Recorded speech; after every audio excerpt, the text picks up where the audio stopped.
Hi, it's Rob Massey, and just wanted to say thank you to the Elmwood Legion yesterday. Got a chance to observe Remembrance Day services there. It was really great to meet some new people and also to remember with old friends about the sacrifice that our veterans made for us so that we could live in a different world today. I also wanted to just tell you a story about my grandpa, who was a veteran in World War II.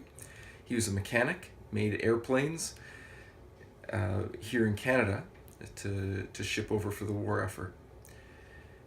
One day he was on leave, took a bus to visit some relatives when there was a terrible accident, and he was left for dead.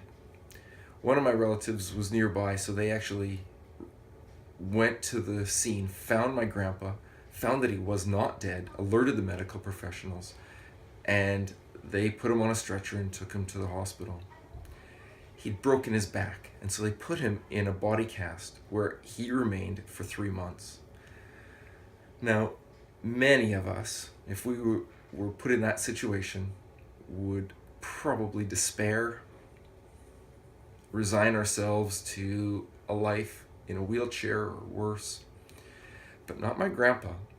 You see, he knew the power of his mind, and every day he would imagine himself sitting up, swinging his legs down, standing up, and walking across that hospital room.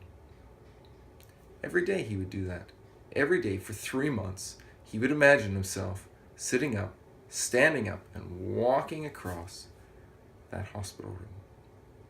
So the day when they took off his body cast, he shocked everybody when he sat up, swung his legs down, stood up, and then walked across the hospital room.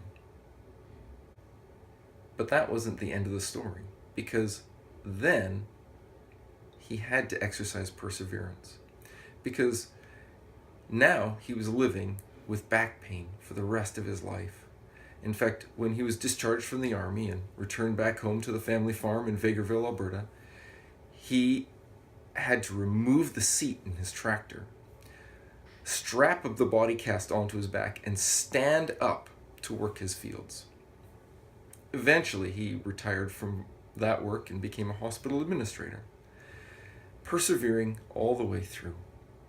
He persevered through strokes, heart attacks, and quadruple bypass, and all the way to the end. He refused to be in a wheelchair because he knew that once he was in a wheelchair, he would never get out and life would pass him by.